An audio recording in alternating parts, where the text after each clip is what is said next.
Hello दोस्तों, let's start class 2 Indian contract act 1872। याद है लास्ट क्लास में क्लास 1 में क्या किया था? क्लास 2 को करने से पहले 10 मिनट, हमेशा ऐसा ही करेंगे। जब भी हम एक क्लास शुरू करेंगे उससे पहले वाली क्लास को 10 मिनट रिवाइज करेंगे, करेक्ट ना? सर क्लास 1 में हमने जाना था what do you mean by a contract, याद है सर? तो 10 मिनट में एक फ्रेम तैयार करते हैं पूरा, और पूरा एक बार जल्दी से इंडियन कॉन्ट्रैक्ट एक्ट 1872 का इंट्रोडक्शन क्लास 1 वाला रिवाइज कर लेते हैं। सर याद है कॉन्ट्रैक्ट के बारे में क्या पढ़ा था? यस याद है सर, हमने पढ़ा था कि sir contract refers to a study of rights and liabilities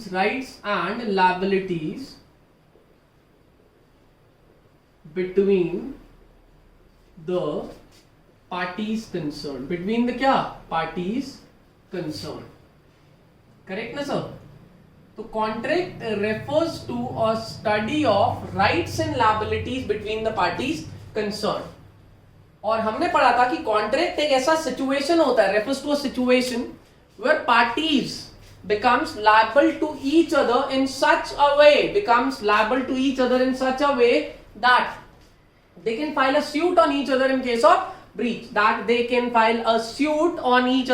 of breach, sir इस तरीके की लायबिलिटी की अगर सामने वाली पार्टी धोखा देती है तो मैं केस कर सकता हूं, और मैं धोखा देता हूं तो सामने वाली पार्टी केस कर सकती है। मतलब if you don't comply with your duties, your liabilities, the opposite party can file a suit on you.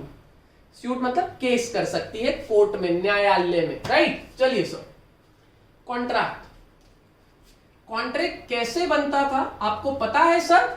हाँ जी सर, हमें पता है कॉन्ट्रैक्ट कैसे बनता था। सबसे पहले आता था ऑफर। ऑफर कौन देता था सर? ऑफरर देता था। सर जी क्या offeror?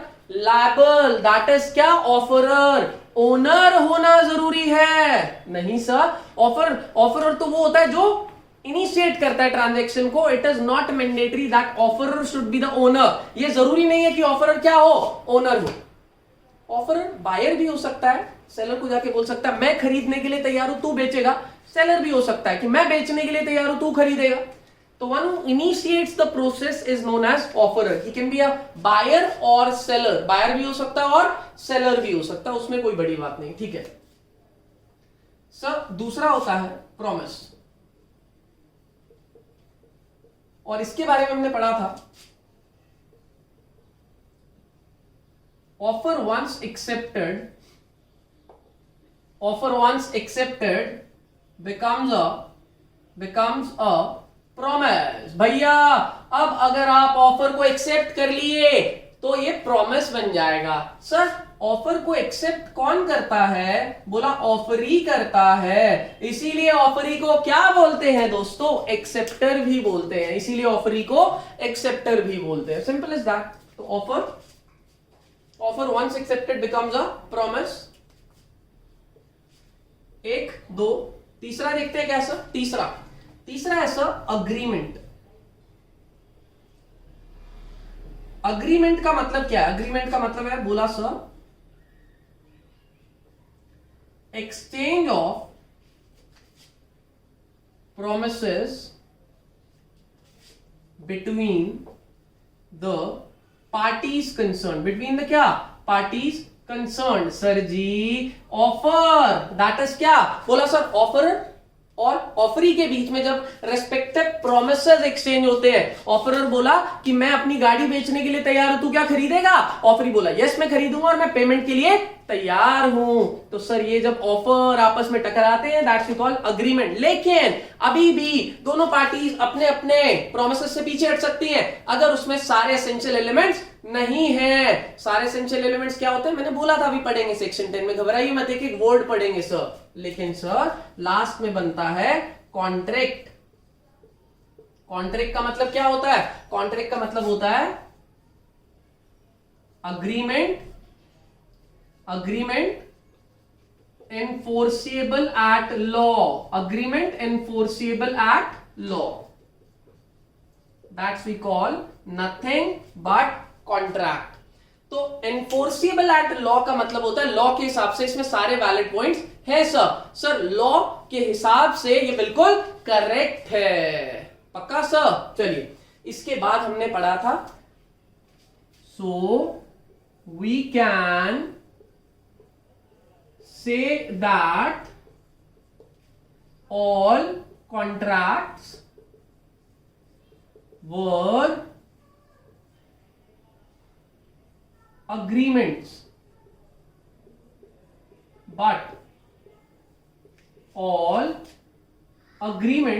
but all agreements are not contracts. All contracts were agreements, but all agreements are not contracts. सब कॉन्ट्रैक्ट्स पहले अग्रीमेंट रहेंगे, लेकिन सभी अग्रीमेंट कॉन्ट्रैक्ट में कन्वर्ट नहीं होंगे। हो भी सकते हैं और नहीं भी, तो सभी अग्रीमेंट्स के साथ सर लॉ का वैलिडिटी नहीं होता। अगर लॉ के सारे एसेंशियल एलिमेंट मौजूद हैं आपके अग्रीमेंट के साथ, तो वो कॉन्ट्रैक्ट में कन्वर्ट होगा, वरना वो कॉन्ट्रैक्ट में कन्वर्ट नहीं होगा।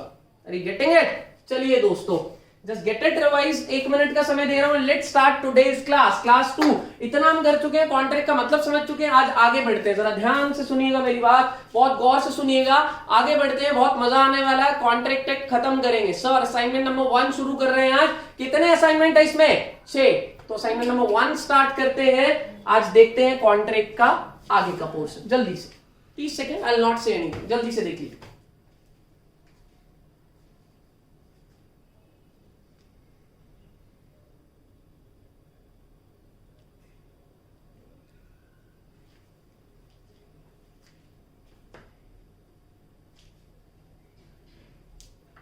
चलिए शल्ला का बेट। चलिए दोस्तों, हटाते हैं इसको और बढ़ते हैं आगे। होप कि आपको पिछली क्लास का कुछ याद आ गया होगा सब। ठीक है दोस्तों,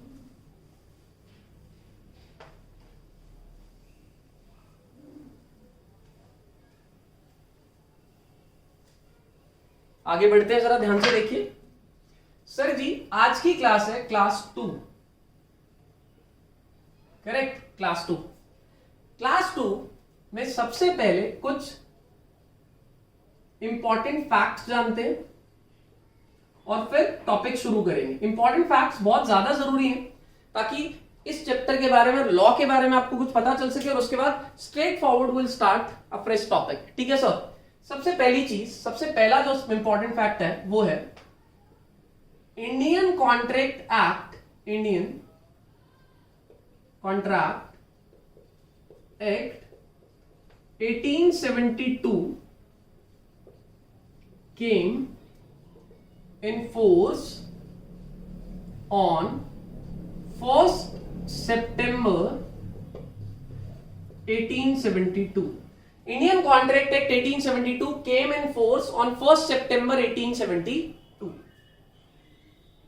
करेक्ट ना सर? 1st सितंबर 1872 को फोर्स में आ गया था। ऑब्वियसली कब बना था ये? ब्रिटिश इंडिया में बना था। कब बना था सर?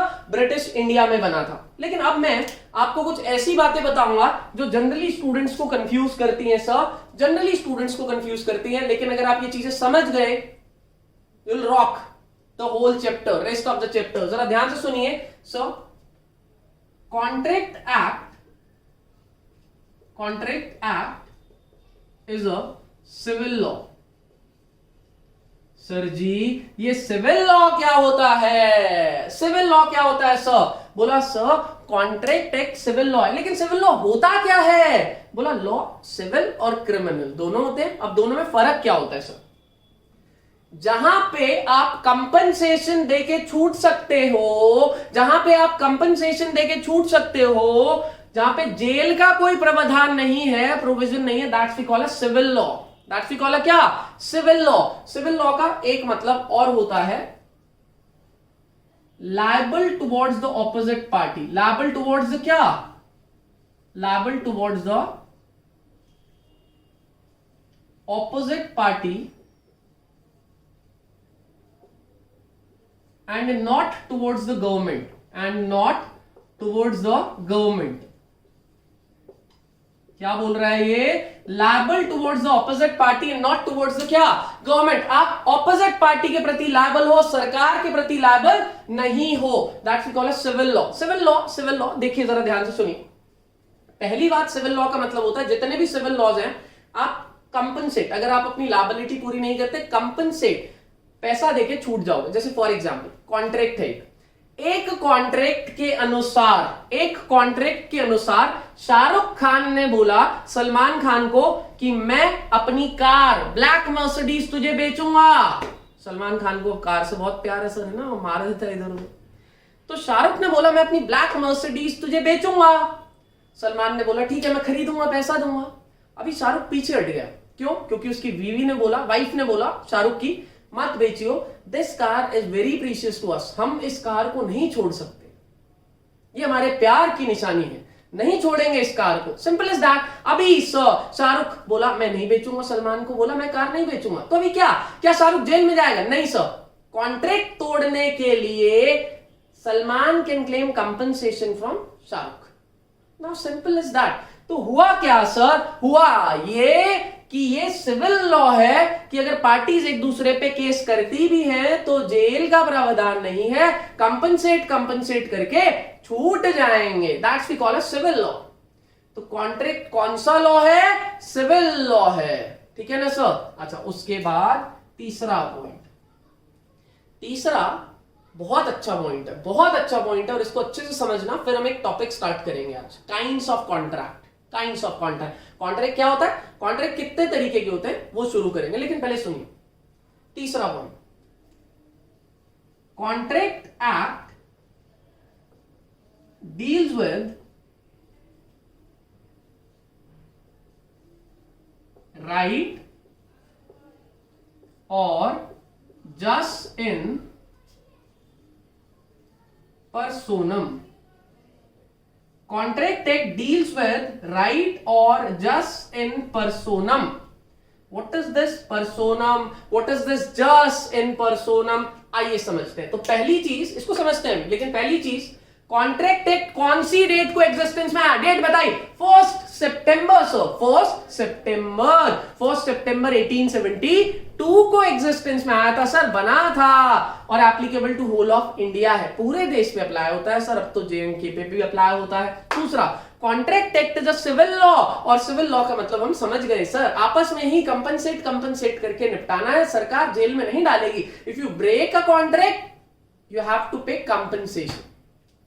तीसरा, कॉन्ट्रैक्ट एक्ट किससे डील करता है? Just in personam, right in personam. अभी देखिए पर्सोनम सर, हमारे लॉज में, पूरे लॉज जो हम डील करेंगे सारे सिलेबस में, दो तरीके के राइट्स होते हैं, एक राइट इन रेम और दूसरा राइट इन पर्सोनम। एक होता है राइट इन रेम और दूसरा होता है राइट इन क्या? पर्सोनम। सर राइट को ही फॉरेन लैंग्वेज, फॉरेन मैक्सिम में बोलते हैं जस, तो राइट का मतलब जस होता है, तो राइट लिखा हो या जस एक ही बात। इंग्लिश में हम राइट बोलते हैं, फॉरेन लैंग्वेज में जस, लैटिन मैक्सिम होते हैं, लैटिन वर्ड्स होते हैं, ठीक है। राइट इन रेम का मतलब होता है against the whole world, against the क्या? Whole world, against the whole world. Sir वो राइट जो मेरे पास पूरी दुनिया के अगेंस्ट होता है वो होता है राइट इन रेम, रेम मतलब पूरी दुनिया के अगेंस्ट। और ये राइट मुझे कौन सा चैप्टर देता है सर? ये देता है मुझे सेल ऑफ गुड्स। क्या देता है? Sale of goods. कैसे सर? सर मान लीजिए कोई प्रॉपर्टी खरीदी, मैं उसका ओनर हूं, से मेरी स्कूटी है, मैं इंस्टीट्यूट के बाहर अपनी स्कूटी खड़ा के क्लास में एंटर किया और बाहर कोई स्कूटी में चाबी घुमा रहा है, खेल रहा है, कोई भी हो, मुझे क्या फर्क पड़ता है? I can file a suit on him, मैं उसके ऊपर सूट फाइल कर सकता हूं। हालांकि प्रैक्टिकली तो मैं सीधा लड़ाई पे उतर आऊं, लेकिन लॉ क्या बोलता है? भैया सूट से काम चलाओ, गर्मी मत खाओ, लड़ाई मत करो सर। तो राइट एंड रेम का मतलब होता है वो राइट जो मुझे मिला है पूरी दुनिया के अगेंस्ट, और वो मुझे कैसे मिलता है? ओनरशिप की वजह से। मेरे किसकी वजह से? ओनरशिप। सर ये जो राइट होता है वो मुझे कौन से चैप्टर में डील करूंगा मैं? सेल ऑफ गुड्स एक्ट में। सेल ऑफ गुड्स एक्ट में होता है right and rem. Now what is right in personam? जरा ध्यान से सुनिए सर।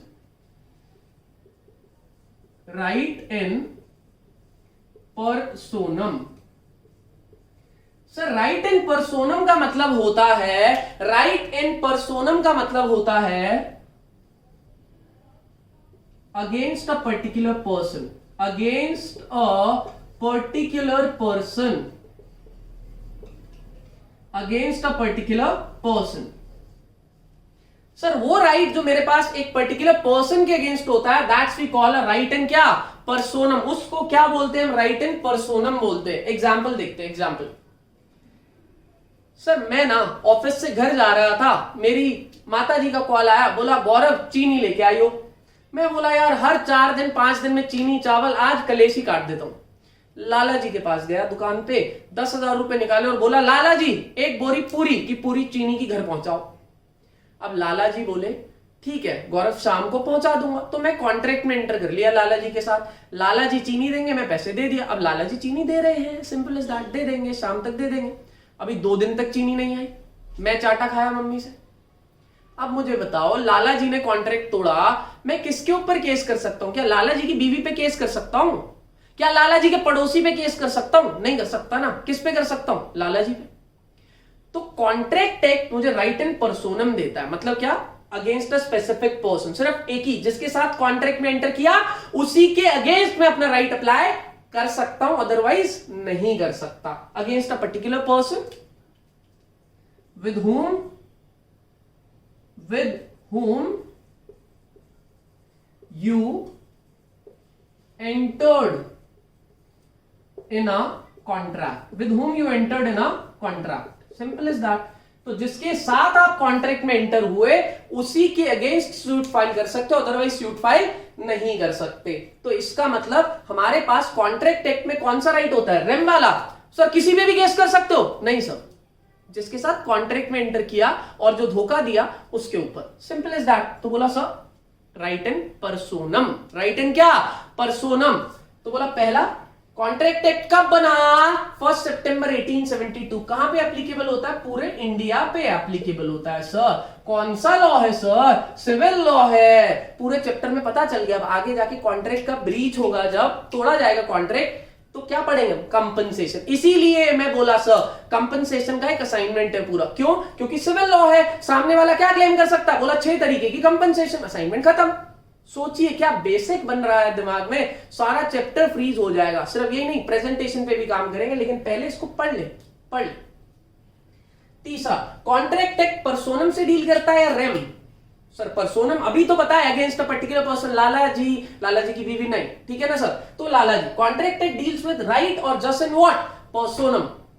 नोट कर लीजिए फटाफट से। Let's move forward to today's first topic, kinds of contract. जल्दी 1 minute, I will not disturb you, जल्दी से नोट कर लीजिए फटाफट से।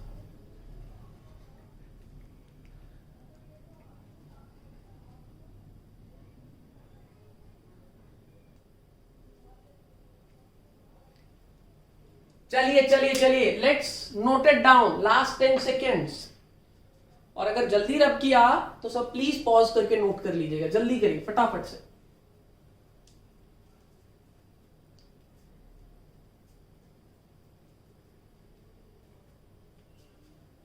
ठीक है सर, आज का पहला इंडिपेंडेंट टॉपिक शुरू करते हैं, असाइनमेंट नंबर 1। टॉपिक नंबर 1, जरा ध्यान से मेरी बात सुनिएगा। इस टॉपिक के बाद हम असेंशियल एलिमेंट शुरू करेंगे, पहले असाइनमेंट का सबसे बड़ा टॉपिक और सबसे इंपॉर्टेंट टॉपिक। फर्स्ट असाइनमेंट आपका बेस है, अगर ये बेस मजबूत हो गया तो सर चैप्टर बहुत अच्छे से कवर हो जाएगा। और आपको बता दूं कि आपके सिलेबस का सबसे बड़ा चैप्टर कॉन्ट्रैक्ट एक्ट ही है, राइट ना। तो सबसे पहले वही कर रहे हैं हम लोग। सर आज का टॉपिक 1 जो है वो है काइंड्स ऑफ कॉन्ट्रैक्ट। बहुत अच्छे से समझना सर, पूरा का पूरा चैप्टर इसी पे बेस करेगा।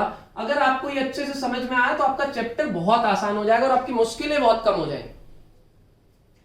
कॉन्ट्रैक्ट क्या होता है? कॉन्ट्रैक्ट होता है लीगल ऑब्लिगेशन, एक legal relationship between the parties concerned. Sir simple, वो तो हमें पता ही।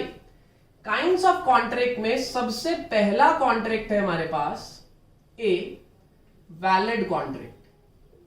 वैलिड कॉन्ट्रैक्ट सब बहुत आसान है। वैलिड कॉन्ट्रैक्ट का मतलब क्या होता है? वैलिड कॉन्ट्रैक्ट का मतलब होता है,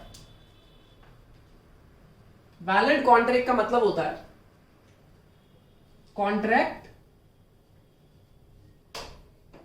enforceable at law,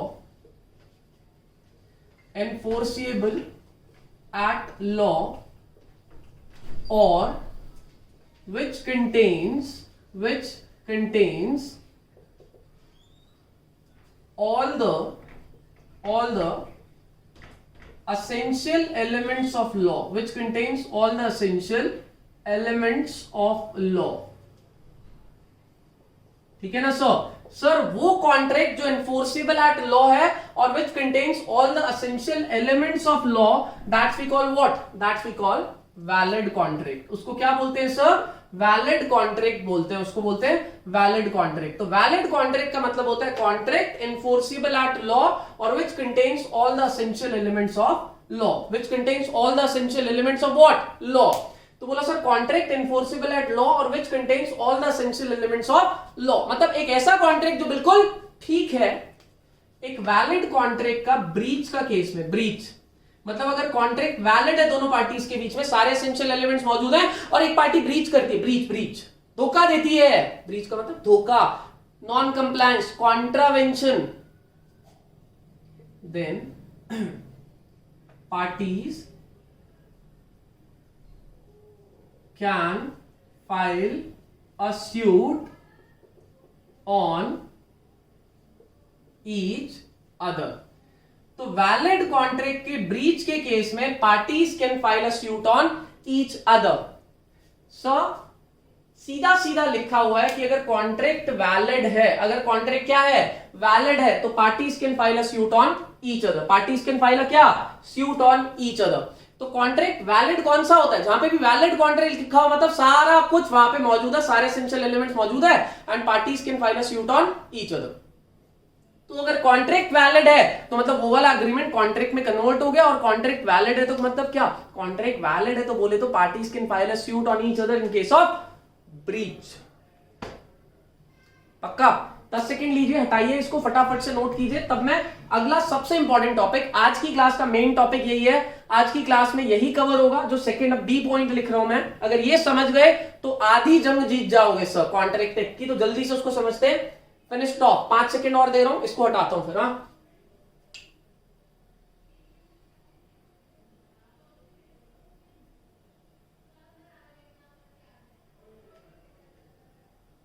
जल्दी जल्दी जल्दी हटा दो.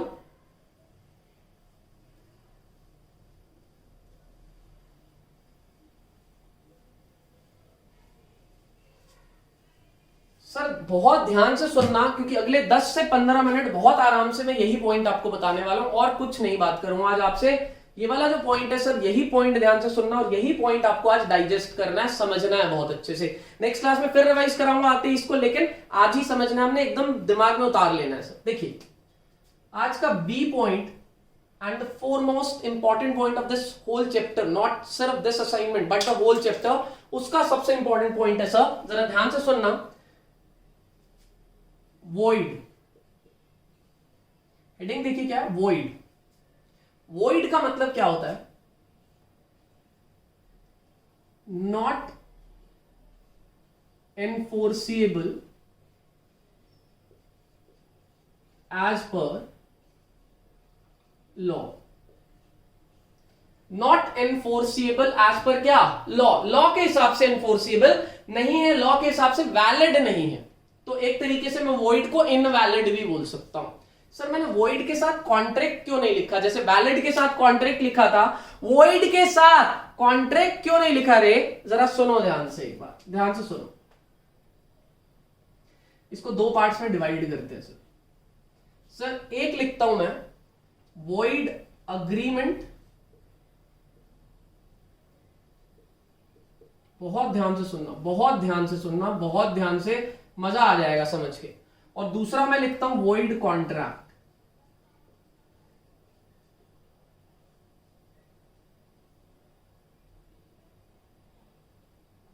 Void agreement, void contract. समझाता हूं इसको, लेकिन पहले ध्यान से सुनो, बहुत ध्यान से सुनो. ये देखिए सर, सर पहले क्या होता है, फर्स्ट स्टेज, और मैं बोलूंगा सर फर्स्ट की जगह लिख लेते हैं प्रायर स्टेज. प्रायर स्टेज क्या होती है सर, तो मैं बोलूंगा प्रायर स्टेज होती है सर अग्रीमेंट. ठीक है ना सर. उसके बाद सर मैं बोलूंगा फाइनल स्टेज क्या होती है, फाइनल स्टेज, फाइनल स्टेज क्या होती है सर? फाइनल स्टेज होती है सर कॉन्ट्रैक्ट। तो बोला प्रायर स्टेज, इनिशियल स्टेज होती है अग्रीमेंट, लेकिन फाइनल स्टेज होता है क्या? कॉन्ट्रैक्ट। ठीक है ना सर? तो prior stage is agreement and final stage is contract. पहले अग्रीमेंट बनता है, दैट इज प्रोमिसेस एक्सचेंज होते हैं, and after that it gets converted in a valid contract. अभी वो बोल रहा है कि वॉइड आपका अग्रीमेंट भी हो सकता है और वॉइड आपका कॉन्ट्रैक्ट भी हो सकता है। अब दोनों में डिफरेंस करेंगे, बहुत अच्छे से समझेंगे। अगले 10 से 12 मिनट आपने यही समझना है और आज यही करने वाले हैं। जरा देखिए एक बार ध्यान से सुनिए। बोलता है sir prior stage, void agreement का मतलब क्या होता है? वॉइड अग्रीमेंट का मतलब होता है void ab initio. Void agreement को हम वॉइड एब इनिशियो भी बोलते हैं, is a Latin maxim. Void ab initio का मतलब क्या होता है? इसका मतलब होता है void from the beginning. Void from the क्या? बिगिनिंग। बिगिनिंग का मतलब starting. Void from the beginning. Void from the क्या? बिगिनिंग। तो वॉइड एब इनिशियो का मतलब होता है void from the beginning. Void from the क्या? बिगिनिंग। तो वॉइड अग्रीमेंट बोला फर्स्ट स्टेज से ही एरर है। ऐसा कैसे सर? समझाओ एक बार, समझाओ एक बार। आइए समझाता हूं। देखिए, if problem is there, if problem is there at the time of promises, at the time of exchange of promises, if problem is there at the time of exchange of promises, that's we call क्या? That's we call void agreement। बोला sir simple समझते हैं, समझने का जरा ध्यान से समझो। ये देखिए सर, x एंड y के बीच में, x एंड y के बीच में एक कॉन्ट्रैक्ट हो रहा है। लेट मी चेक, वहां से आ रहा है कॉर्नर से। एक सेकंड रुकिए, देखो एक सेकंड। यस सर परफेक्ट है। आई डाउटेड कि कॉर्नर वाला आएगा कि नहीं। ठीक है, मैं वो देख रहा था एक बार रिकॉर्ड। कोई बात नहीं, सुनिए। x और y के बीच में प्रोमिसेस एक्सचेंज हुए। क्या प्रोमिसेस एक्सचेंज हुए? x प्रोमिस्ड, बहुत ध्यान से सुनना, x promised to sell his car to y। x promised to sell his car to y। x ने प्रॉमिस किया अपनी कार बेचने के लिए y को, and y promised to pay for the same। y promised to pay for the same। Sir ji आपको बता दूं मैं, जरा ध्यान से सुनना इस बात को।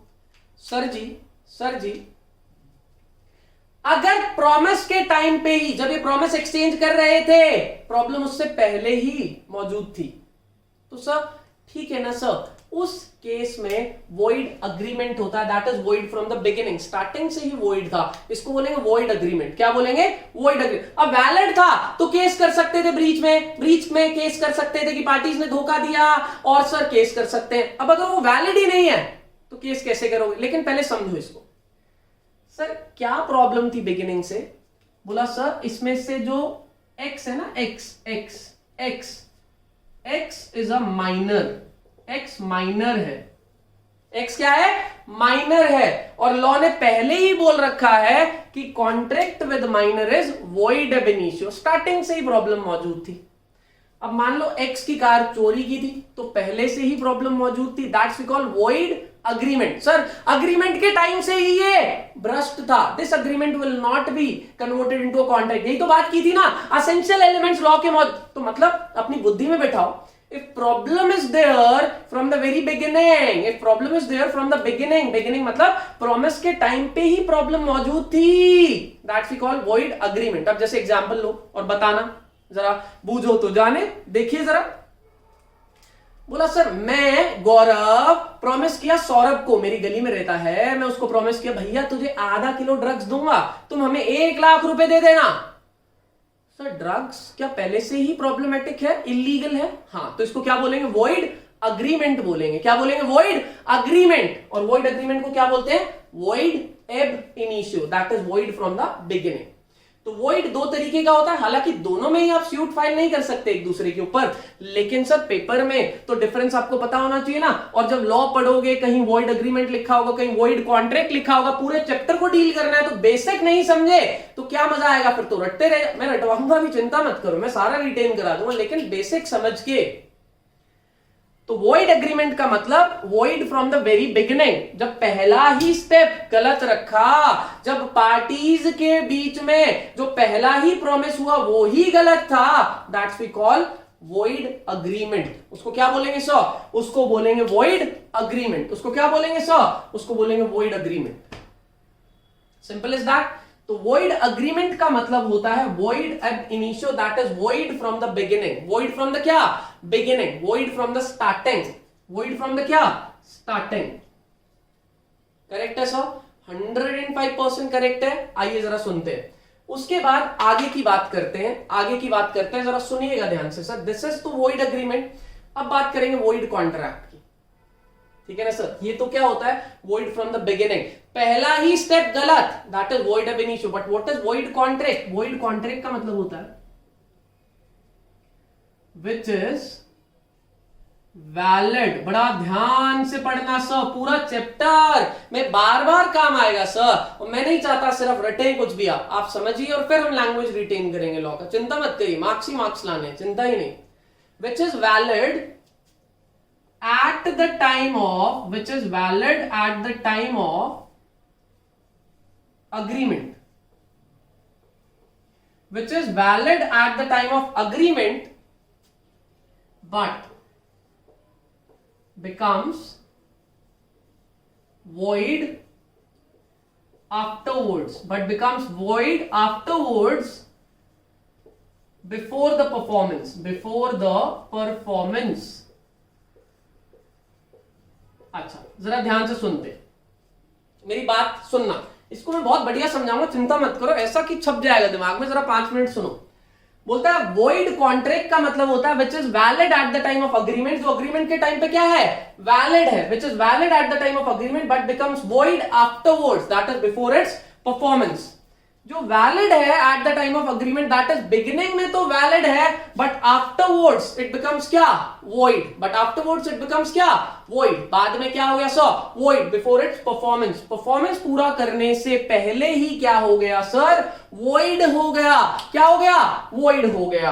तो sir this is a valid तो है नहीं, वॉइड क्या है? वॉइड अग्रीमेंट तो नहीं है, वॉइड कॉन्ट्रैक्ट है। सर डिफरेंस बताइए। आइए जरा सुनते हैं, ध्यान से देखिए सर, सोच के देखो। अभी मैं एसेंशियल एलिमेंट्स तो आपको कराऊंगा ही, इसके बाद काइंड्स ऑफ कॉन्ट्रैक्ट के बाद एसेंशियल एलिमेंट्स ही। जरा सुनिए एक एग्जांपल। सर बोलता है the tasks, the promises which are impossible to perform are also void. Simple है, मतलब वो तो कॉन्ट्रेक्चुअल ऑब्लिगेशन क्रिएट करेगा ही नहीं ना। जैसे फॉर एग्जाम्पल एक मिस्टर एक्स है, उसकी वाइफ की डेथ हो गई है, अब वो रो रहा है बेचारा, चाहे झूठे में, अंदर से शायद लड्डू फूट रहे हो, लेकिन चाहे झूठे में रो रहा है। एक बाबा आता है, बाबा होते हैं ना हमारे इंडिया में, बहुत सारे बाबा होते हैं। आता है, बोला बच्चा रो मत, पे मी ₹5 लाख और मैं तेरी बीवी को जिंदा करूंगा, तू मुझे 5 लाख रुपए दे, मैं तुझे बीवी दूंगा। अब वो बंदा बोलता है ठीक है बाबा। Now the thing to be noted is, कल को अगर वो बीवी को जिंदा नहीं करता, क्या वो मिस्टर एक्स कोर्ट में केस कर सकता है मेरी बीवी को जिंदा नहीं कर रहा कंपनी? अबे इम्पॉसिबल है। वैलिड, जब कॉन्ट्रैक्ट ही वैलिड नहीं था तो तू केस कैसे कर सकता है? तो पहले से ही इम्पॉसिबल था, तो वॉइड अग्रीमेंट। ड्रग्स का केस वॉइड अग्रीमेंट, जो पहले से ही प्रॉब्लमेटिक है, that we call void agreement. अब जरा सुनना ध्यान से, एक बार बहुत ध्यान से सुनना। ये देखिए सर, एक एग्जांपल ले रहा हूं इसका ताकि आपको समझ में आए। वॉइड कॉन्ट्रैक्ट, जरा ध्यान से सुनना। Which is valid at the beginning, valid at the क्या? बिगिनिंग। से फॉर एग्जांपल एक डेट लेते हैं, डेट आपको पता है सल्फ्यूरिक एसिड, वो जो आप तेजाब के नाम से जानते हैं ना, वो सर यूपी में केस हो गए थे, कुछ लड़कियों के फेस पे तेजाब एसिड फेंक दिया गया था, जिसकी वजह से उनका फेस बर्न हो गया था। छपाक एक मूवी भी आई थी अभी दीपिका पादुकोण की। तो सल्फ्यूरिक एसिड से एक अज्यूम्ड डेट लेते हैं, ban on 1 October 2012 sulphuric acid का सेल परचेज बंद कर दिया। कब? 1 अक्टूबर 2012 को, तो अब open cell purchase of sulphuric acid is band, लेकिन उससे पहले तो वैलिड था। एक एग्जांपल ले रहे, चिंता मत करिए, जरा देखिए। से for example on first September Mr. X offered या Mr. X ordered 10,000 bottles of sulfuric acid on 1st September Mr. X ordered 10,000 bottles of sulfuric acid to Mr. Y to be delivered on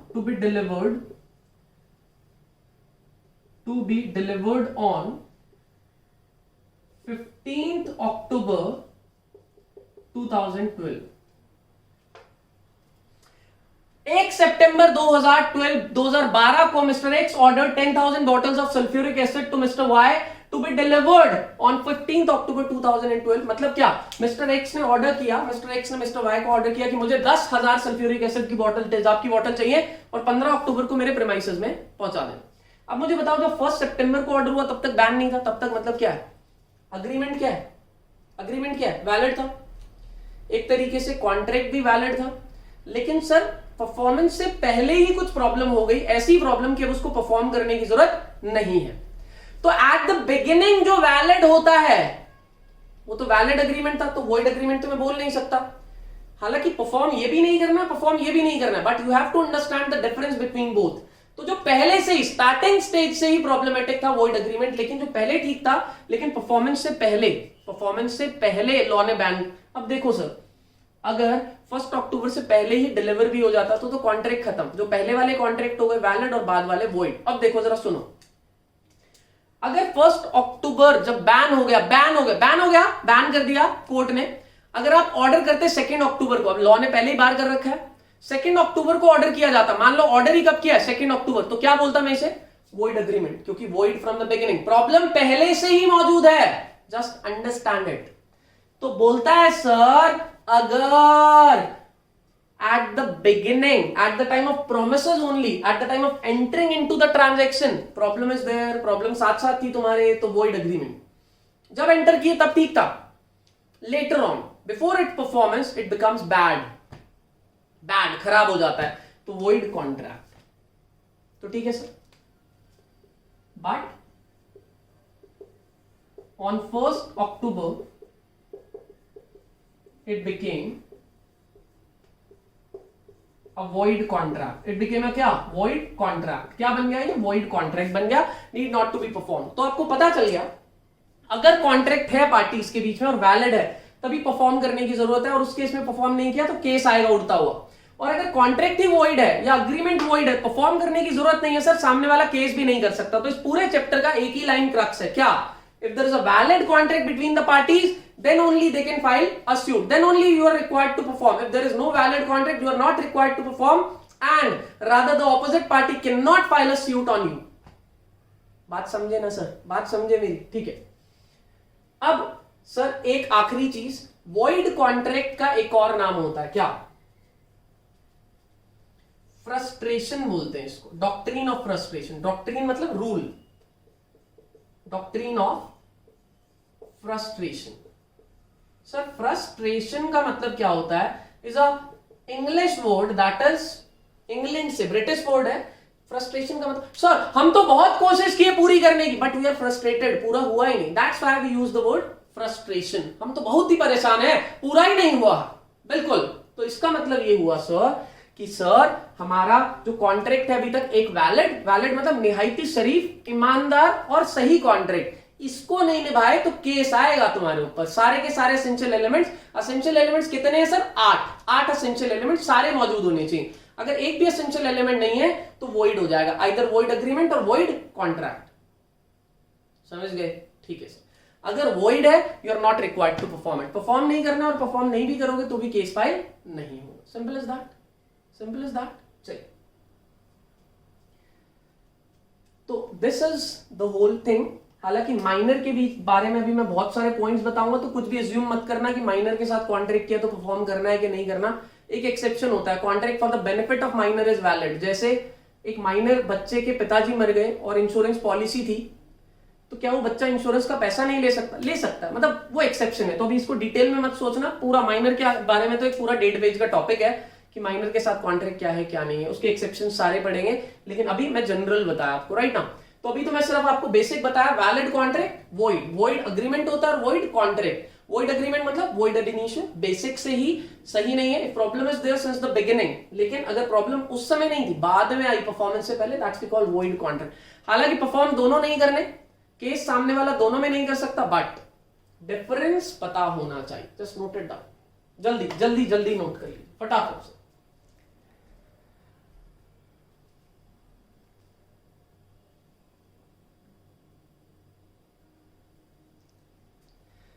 So guys, we'll again revise it in the next class. आते ही सबसे पहले इसको revise करेंगे, then we'll proceed to the next topic. Thanks for the coordination and bye for the time being. चलिए।